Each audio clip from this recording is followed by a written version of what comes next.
Hello to all, welcome to back my YouTube channel hashtag going biology. कैसे हैं आप सभी? आई होप आप बहुत अच्छे होंगे और इसी तरह हमारे चैनल पर प्यार बनाए रखेंगे। हम आपको पता है कि एक मुहिम लेकर चल रहे हैं जिसमें कि लॉकडाउन में बच्चों को घर पर नुकसान ना हो और वो लगातार अपनी कंटिन्यूटी स्टडी से जुड़े रहें। और इसीलिए हमने ठाना है कि हर बच्चा पढ़े, घर पर भी बैठ करके चीज़ों को समझे।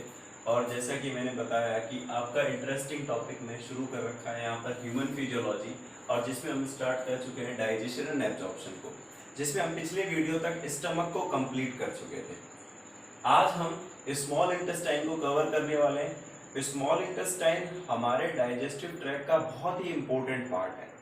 एक ट्यूब लाइक स्ट्रक्चर है और ये जो ट्यूब लाइक स्ट्रक्चर होता है जो बहुत सारी वेरियस फंक्शनिंग करता है। मेन फूड का डाइजेशन यही होता है और फूड का एब्जॉर्प्शन भी स्मॉल इंटेस्टाइन में ही होता है। तो स्मॉल इंटेस्टाइन को जानने के लिए आज हम बात करेंगे पार्ट 9 में, और पार्ट 9 में आज हमने शुरू किया है स्मॉल इंटेस्टाइन। तो आप सभी को जैसे पता होगा, हम बकोफेरेंजियल कैविटी पढ़ चुके हैं, ईसोफेगस पढ़ चुके हैं, फेरिंक्स ईसोफेगस पढ़ चुके हैं, स्टमक पढ़ चुके हैं, और आज हम बात कर रहे हैं इंटेस्टाइन। इंटेस्टाइन को दो पार्ट्स में डिवाइड किया गया है, small intestine and large intestine.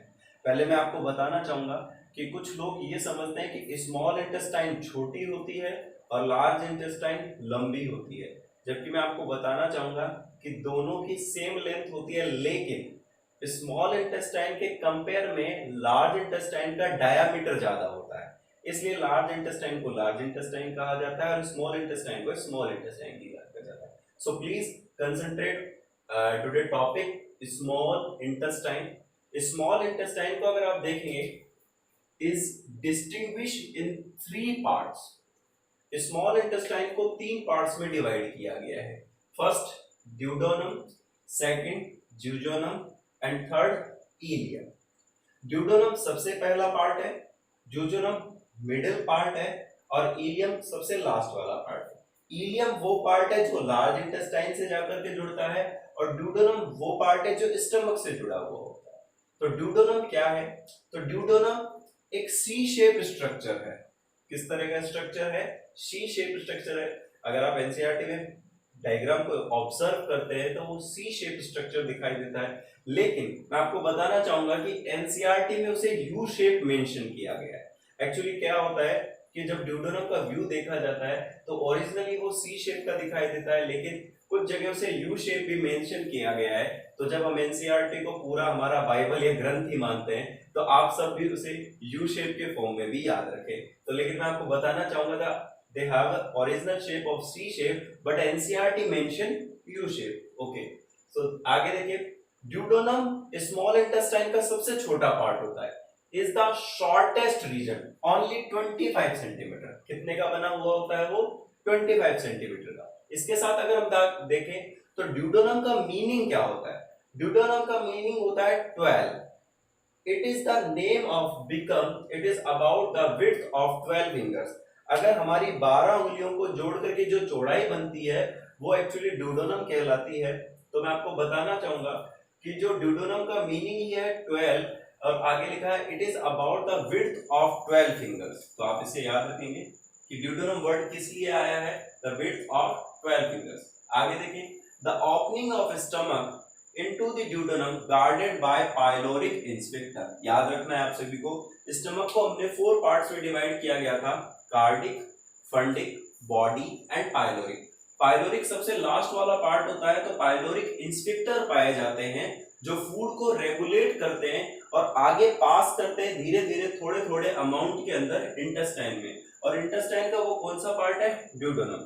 Duodenum को आपको पता होगा कि ड्यूडेनम इज इंपॉर्टेंट पार्ट, क्योंकि यहाँ पर पैंक्रेटिक जूस और बाइल जूस का सीक्रेशन भी यहीं पर आकर के पहली बार होता है और यहीं से डाइजेशन हम देखते हैं। इसके साथ आगे अगर हम सेकंड और मिडल पार्ट की बात करते हैं तो this is known as ज्यूजोनम।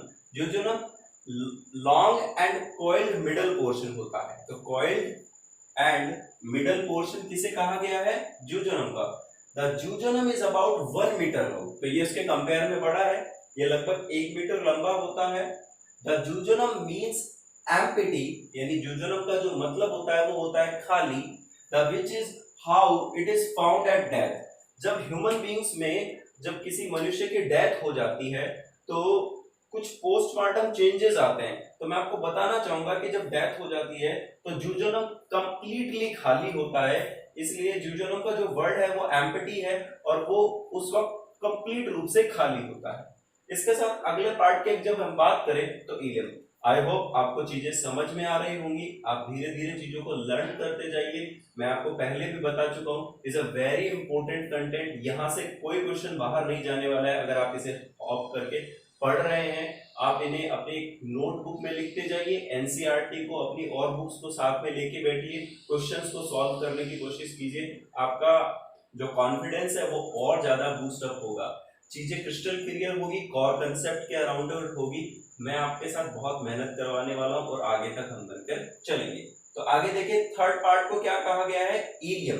Ilium is a high coiled part, यानी ये बहुत ज्यादा कुंडलित भाग होता है जो स्मॉल इंटेस्टाइन का तीसरा पार्ट कहलाता है, जो लार्ज इंटेस्टाइन से जुड़ता है। तो इनके बीच में भी इंस्पेक्टर या वाल्व होते हैं जिन्हें इलियोसिकल इंस्पेक्टर कहा जाता है, आगे भी मेंशन किया गया है। The ileum open into the large intestine, तो इलियम कहां जाकर के खुलता है, लार्ज इंटेस्टाइन में। The ileum is a major about the 2 metre and join with the large intestine with the smooth muscle inspector is called the ileocecal inspector. तो अब यहाँ पर स्मूथ मसल्स लाए गए हैं, तो स्मूथ मसल्स में कैसा एक्शन होता है, इनवॉलेंट्री ऑक्शन होता है, और smooth muscles inspector called the ileocecal inspector. तो आपको पता होगा कि जब हम आगे पढ़ेंगे लार्ज इंटेस्टाइन को, तो large intestine can be divided in 3 parts, caecum, colon और रेक्टम। तो इलियम और सीकम के बीच में कौन सा इंस्पेक्टर है जो फूड को आगे गार्ड करता है और भेजने का काम करता है, उसे कहते हैं इलियोसिकल इंस्पेक्टर। तो ये जर्नल पार्ट्स है, ड्यूडोनम, जूजोनम और इलियम। आप इन चीजों को, इन कंटेंट्स को याद रखेंगे। आगे इसी से रिलेटेड कुछ चीजें और मैंने स्मॉल इंटेस्टाइन को रखी है। आज मैंने पूरी कोशिश की है कि स्मॉल इंटेस्टाइन को हम इस एक वीडियो में ही कंप्लीट कर लें, जिससे हमारी स्टडी को थोड़ा सा बूस्ट अप कर पाए और तेजी से आगे बढ़ पाए, क्योंकि एंटायर कोर्स है उसे भी हमें कवर करना है। आगे देखिए, the length of along the provide a large intestine surface area for the digestion and the area further the increased by circular folds villi and microvilli. तो देखिए, मैं आपको बताना चाहूंगा ये क्या चीज है।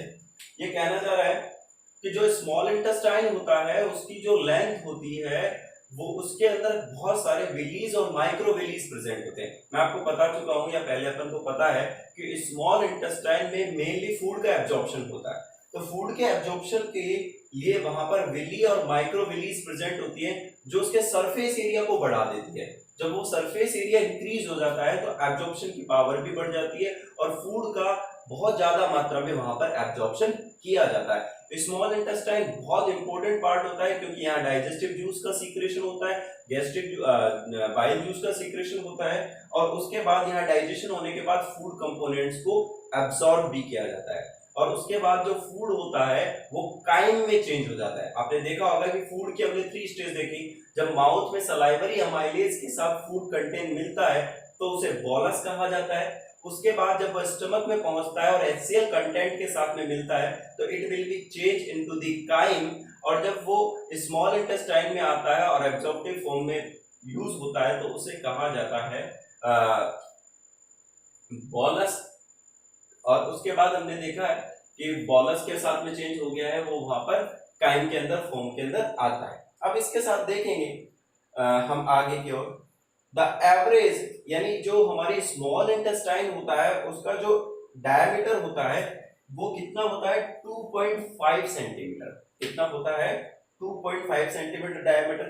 It length is about 3.5 metre and in the living person in 6.5 metre. तो आप देखेंगे कि जो स्मॉल इंटेस्टाइन होती है उसका डायमीटर 2.5 सेंटीमीटर होता है, लेकिन उसकी जो लेंथ होती है वो एक लिविंग पर्सन में 3.5 मीटर की होती है। लेकिन आपने कई बार सुना होगा कि जब ह्यूमन बीइंग्स की डेथ हो जाती है तो उसके बाद स्मॉल यानी इंटेस्टाइन लेंथ बढ़ जाती है। रीजन क्या होता है कि जब लिविंग बीइंग्स में होता है तो स्मूथ मसल्स टोन कांस्टेंट होकर के एक दूसरे को जोड़े रखते हैं, यानी वो बिल्कुल कंसिस्ट होकर जुड़ी रहती है। लेकिन जब ह्यूमन बींग्स की डेथ हो जाती है तो उसके बाद वो मसल टोन्स रिलीज हो जाते हैं और रिलैक्स स्टेज में आ जाते हैं, जिसकी वजह से स्मॉल इंटेस्टाइन की लेंथ बढ़ जाती है। तो लेंथ बढ़ जाएगी, कितनी हो जाएगी तब 6.5 मीटर इन कैडेवर। कैडेवर का मतलब होता है एक मरे हुए इंसान के अंदर। And due to the loss of smooth muscle tone, तो आप यहाँ देख रहे हैं कि स्मूथ मसल टोन के लॉस हो जाने पर यहाँ पर हम देखेंगे कि उसकी जो लेंथ होती है वो इंक्रीज हो जाती है। And after the death the wall of intestine compose, अब आपको पता है कि जीआई ट्रैक्ट के अंदर वही एक कंपोजिशन पाया जाता है जिसमें हमने पढ़ा है सबसे पहले होता है सिरोसा, फिर उसके बाद होता है मस्कुलरिस, फिर सबम्यूकोसा और म्यूकोसा। तो आप देखेंगे यहाँ पर भी वही 4 लेयर्स हैं। The wall of intestine compose serosa, muscularis, submucosa and mucosa, but the mucosa is composed of epithelium layer that contain many types of cell. तो आपको मैं बताना चाहूंगा कि यहाँ पर जो म्यूकोसा लेयर होती है उसमें कुछ एपिथेलियल सेल्स होती हैं और वो कुछ और प्रोडक्ट्स का सीक्रेशन भी करते हैं। आपको पता होगा कि इंटेस्टाइन में इंटेस्टाइनल जूस का सीक्रेशन होता है। It is helpful for the food digestion और वो भी फूड डाइजेशन के लिए काम करता है। तो इसके साथ मैं आपको बताना चाहूंगा कि एपिथेलियल सेल्स में कौन सी सेल्स प्रेजेंट होती हैं और इस लेयर के साथ में इनका क्या क्या सीक्रेशन में पार्ट होता है। आई होप आपको ये यहाँ तक की चीजें कवर हुई होंगी, आप इसे समझने की कोशिश करें। अब हम हमारे इसके अगले वाले पार्ट को देखते हैं। तो देखिए यहाँ पर मैंने सबसे पहले लिखा है एब्जॉर्प्टिव सेल्स और दूसरी लिखी है गॉबलेट सेल्स। तो मैं आपको बताना चाहूंगा कि स्मॉल इंटेस्टाइन में ये 2 इंपॉर्टेंट सेल्स होती हैं, एक एब्जॉर्प्टिव सेल्स और गॉबलेट सेल्स, जो कहाँ प्रेजेंट होती है, म्यूकोसा की एपिथेलियल लाइनिंग के अंदर प्रेजेंट होती है। तो एब्जॉर्प्टिव सेल्स क्या करती है, of the epithelium digest and absorb nutrition in small intestine. तो यहाँ पर क्या होता है कि जो फूड होता है उस फूड को सबसे पहले क्या होता है, उसके अंदर जो न्यूट्रिएंट्स होते हैं उसके साथ उनको एब्जॉर्ब कर लिया जाता है और जो फूड होता है उसे एब्जॉर्ब करने के बाद में यहाँ पर उसके अंदर काइम में चेंज कर दिया जाता है। इसके साथ दूसरी चीज होती है गॉबलेट सेल्स। क्या होती है, गॉबलेट सेल। तो काइम यहाँ पर प्रेजेंट है जिसके अंदर इसको यूज कर लिया जाता है। तो दूसरा आप देखेंगे यहाँ पर कि गॉबलेट सेल्स हैं, goblet cells with secret mucus. तो गॉबलेट सेल्स किसका सीक्रेशन करती है, म्यूकस का सीक्रेशन करती है। तो वो हेल्पफुल होती है, यहाँ पर म्यूकस प्रोवाइड करवाती है फूड को और डाइजेशन के लिए हेल्प करती है। आगे देखिए, the small intestine mucosa contain many deep services and line with the glandular epithelium cells. तो आपने सुना होगा कि क्रिप्ट्स ऑफ लेवरकुहन के नाम से कुछ कुछ लाइनिंग्स पाए जाते हैं, सर्विसेज प्रेजेंट होते हैं स्मॉल इंटेस्टाइन में, एंड सीक्रेट इंटेस्टाइनल जूस। और ये क्या सीक्रेट करती है, इंटेस्टाइनल जूस। जब हम आगे जाकर के स्मॉल इंटेस्टाइन डाइजेशन की बात करेंगे तो मैं आपको बताऊंगा कि इंटेस्टाइनल जूस का क्या रोल होता है। इसके बाद आप देखेंगे कि यहाँ पर जब हम इंपॉर्टेंट 2 सेल्स की और बात करेंगे कि इन्हीं के अंदर पेनेथ सेल्स और ब्रूनर ग्लैंड्स और पाई जाती है। तो Brunner glands are present in duodenum. कहाँ प्रेजेंट होती है, ड्यूडेनम के अंदर। तो पेनेथ सेल सीक्रेट करती है लाइसोजाइम का। तो ये क्वेश्चन आया हुआ है कि पेनेथ सेल्स कहाँ प्रेजेंट होती हैं, तो आपका आंसर होगा स्मॉल इंटेस्टाइन। और स्मॉल इंटेस्टाइन में पेनेथ सेल्स का क्या काम होता है, it is helpful for the secret of lysozyme. ये बैक्टीरिया के अगेंस्ट काम करते हैं। आपको पता है लाइसोसोम हमें प्रोटेक्ट करने का काम करते हैं। तो ब्रूनर ग्लैंड्स क्या है, Brunner glands are found in submucosa of duodenum. तो Brunner's gland submucosa layer of duodenum में प्रेजेंट होती है with secrete alkaline mucus that help neutralise in the gastric acid in the gastric acid in chyme. तो मैं आपको बताना चाहूंगा कि जब फूड स्टमक से स्मॉल इंटेस्टाइन में आता है तो उसके अंदर एसिडिक कंटेंट प्रेजेंट होते हैं, बिकॉज क्योंकि उसके अंदर HCl होता है। लेकिन ब्रूनर्स ग्लैंड्स क्या करती है, यहाँ पर secret alkaline mucus that help the neutralize, और वो क्या करता है, न्यूट्रलाइज करने का काम करता है फूड कंटेंट को, जिससे HCl का न्यूट्रलाइजेशन किया जाता है। बिकॉज क्योंकि उससे आगे जाकर भी डाइजेस्टिव एंजाइम्स उन पर एक्ट कर पाते हैं फूड पर और उसे डाइजेशन के लिए हेल्प करते हैं। इसके साथ कुछ और सेल्स के बारे में भी बात करेंगे। Enteroendocrine cells. जैसे याद कीजिए मैंने आपको बताया था कि स्टमक के अंदर भी हमने सेल्स के बारे में पढ़ा है कि वो गैस्ट्रीन का सीक्रेशन करती है जी सेल्स। अब यहाँ पर आप देखेंगे एंटेरो एंडोक्राइन सेल्स कौन कौन सी है, तो पहले एस सेल्स सीसी के सेल्स प्रेजेंट होती हैं। एस सेल्स सीक्रेटरीन किसका सीक्रेशन करती है, ये सीक्रेटरीन का हार्मोन होता है। सीक्रेटरीन हार्मोन आपको याद होना चाहिए कि जब हम एंडोक्राइन को पढ़ते हैं तो सबसे पहली बार जो हार्मोन डिस्कवर किया गया था वो सीक्रेटरीन हार्मोन है। और ये क्या फंक्शन करता है, stimulate secretion of pancreatic juice enriched in bicarbonate ions। कि एस सेल्स जो सीक्रेटिन को सीक्रेट करती है वो पेनक्रियाज यानी हमारी जो हेट्रोक्राइन ग्लैंड है, जो एक्सोक्राइन और एंडोक्राइन दोनों नेचर्स की होती है। और मैं आपको बताना चाहूंगा कि पेनक्रियाज जो सीक्रेट करती है डाइजेस्टिव एंजाइम्स को, उन्हें ही रिचेस्ट डाइजेस्टिव एंजाइम्स कहा जाता है। इसका रोल हम पढ़ेंगे कि बिना पेनक्रियाज के कोई डाइजेशन संभव नहीं है। लेकिन आपको मैं बताना चाहूंगा कि जो सीक्रेटिन होता है वो पेनक्रियाज के सीक्रेशन को स्टिमुलेट करने का काम करता है, इसलिए सीक्रेटिन हार्मोन का प्रेजेंट होना बहुत जरूरी है। इसके साथ देखिए सीसी के सेल्स सीक्रेट कोलोसिस्टोकाइनिन या कोलोसिस्टोकाइनिन हार्मोन का सीक्रेशन करती है। और कोलोसिस्टोकाइनिन हार्मोन क्या करता है, आपको पता होगा कि लीवर सीक्रेट करता है बाइल जूस, और बाइल जूस आकर के स्टोर हो जाता है गॉल ब्लैडर में। तो गॉल ब्लैडर को कॉन्ट्रैक्ट करने का काम कोलोसिस्टोकाइनिन करता है, जिसकी वजह से बाइल जूस को सीक्रेट किया जाता है ड्यूडेनम पार्ट के अंदर। तो यहाँ देख लीजिए आप, द सीक्रेट कोलोसिस्टोकाइनिन या सीसी के hormone it helps the contraction of gall bladder and release the bile juice. और ये क्या करता है, यहाँ पर बाइल जूस का सीक्रेशन का काम करता है।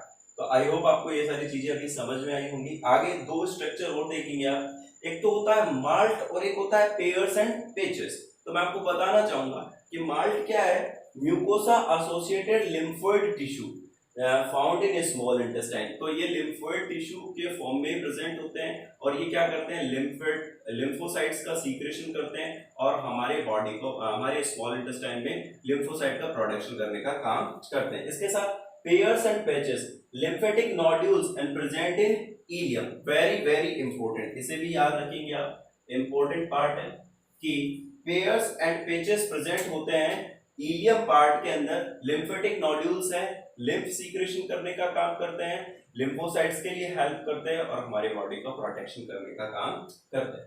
तो आई होप आपको स्मॉल इंटेस्टाइन के बारे में समझ में आया होगा। एक छोटा सा रिकैप कर लेते हैं अपन पूरे ओवरऑल वीडियो का कि स्मॉल इंटेस्टाइन को 3 पार्ट्स में डिवाइड किया गया है। ड्यूडेनम शॉर्टेस्ट पार्ट होता है 25 सेंटीमीटर, ज्यूजेनम मिडिल पार्ट होता है, लॉन्ग कॉइल्ड होता है, लेकिन जब डेथ हो जाती है तो उस वक्त ये कैसा होता है, एम्प्टी।